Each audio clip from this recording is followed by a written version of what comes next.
In this video, once and for all, I'm going to show you how to properly aim your headlights. It doesn't matter if you have a truck or a car or LED headlights or halogen headlights or aftermarket replaced headlights. I'm going to show you guys how to align them so you're not blinding oncoming drivers and so that you can see properly into the distance. Fun fact, if you aim your headlights and you're 0.9 inches off, you're going to lose 85 feet of light into the distance. It's the last thing you want. So it's really important to aim your headlights properly. I'm gonna show you how to do that. First, try to find a good spot that's super flat that you can shine against a building or a white wall like I have in this case. Use your tape measure and back your vehicle up 25 feet away from the wall. The front face of your headlight should be at that 25-foot mark. You also have to make sure your vehicle is well prepped. That means proper PSI in every one of your tires. They should all match before you do this test. If you usually drive around with a big load of construction material in the back of your truck, that should still be in there. However you generally drive your vehicle, that's how it should be equipped right now. So if it's just you in the driver's seat, before you do these measurements, grab a friend and put them in the driver's seat. Next, look at your headlight. You're gonna see this little dimple on the top of your LED reflector or projector. In this case, we've got a stock reflector LED housing. If you have a yellowish or orangish color, that means you have a halogen headlight. And if you see all those mirrors inside, like you see here, it's a halogen reflector headlight. No matter which headlight you have, you generally have this little mark right here. What we're gonna do is take our tape measure and we're gonna measure from the ground up to that mark. I'm seeing about 43 3/4 high. So I'm going to measure the wall down there at 43 3/4 high. That's gonna give us the measurement of the top of the brightest point of that headlight housing, or at least that's where they should sit. So let's go over here and measure up. As you can see, this is already right above the hottest point or the brightest point on the wall. That's what we want. What you can do is go back to your vehicle, measure from one headlight to the other headlight to get the width, and then you can measure from here to the other hot spot and get that width as well.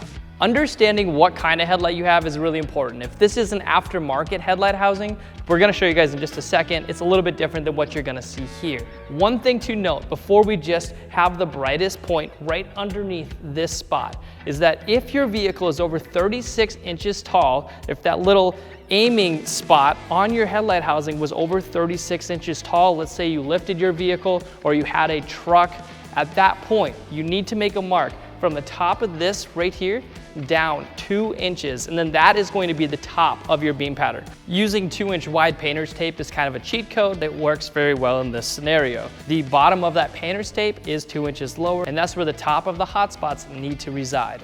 Now the headlights were aimed pretty good from the factory, but if for some reason one of your headlights or both of your headlights were not aimed properly, all you gotta do is simply pop the hood and locate the top of your headlight.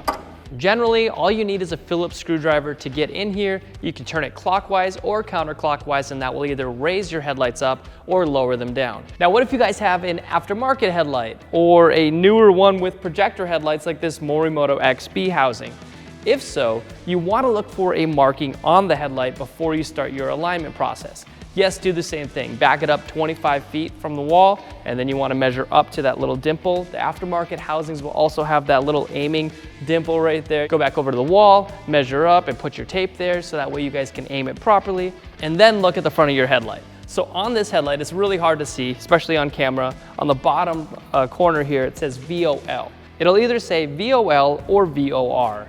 That's visual optical align, left or right. And that's gonna tell us what side of this step on this projector we're going to align with the tape that you just measured over there. If you make your way back to the wall, you'll notice that those projector lights have a much sharper cutoff line here than that of the reflector housing that you just saw. Even in the halogen or the LED version, it is not nearly as sharp as this because these are LED projectors. Now, with those LED projectors, you're gonna notice on most cases, there's this little step that goes here and up and over. You notice that on this side, and then you also notice it on this side over here. This is where the VOL or VOR comes into play. If that says VOL, which in this case it did, we're going to actually align this bottom line right here to this mark that you made. And remember, if that little dimple is 36 inches or higher, you are gonna have to measure down 2 inches. Thankfully, I used 2-inch painter's tape here, so I'm going to just align it to the bottom of this tape.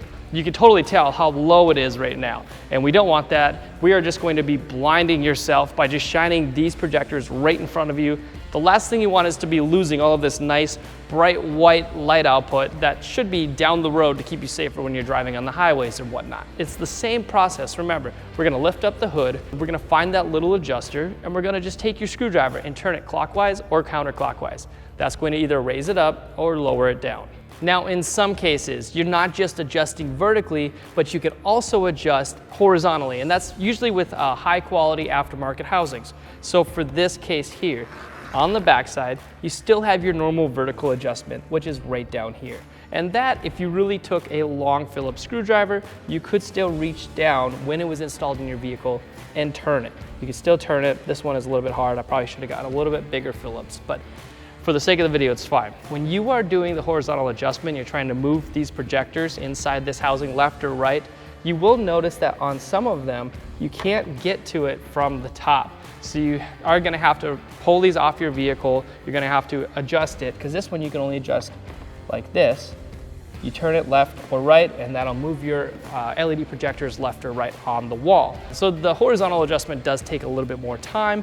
As long as the center of the hotspots on the wall are the same distance as this measurement all the way to your passenger headlight, you're gonna be just fine. I know probably the hardest challenge out of all of this is to make sure you're on level ground. Not everybody has a big concrete floor that's flat. Just do your best. All we want to do is not blind people as you're driving your vehicle, especially if you're going to upgrade your headlights. If you've got aftermarket headlights like these ones or anything else out there, please aim them properly so you're not the person that is making everybody complain about getting blinded when they're driving down. We want to change the narrative and make sure that everybody has a good driving experience. So follow us at Headlight Revolution. We test a whole bunch of other products. What we find to be the best for each vehicle, we put it at headlightrevolution.com.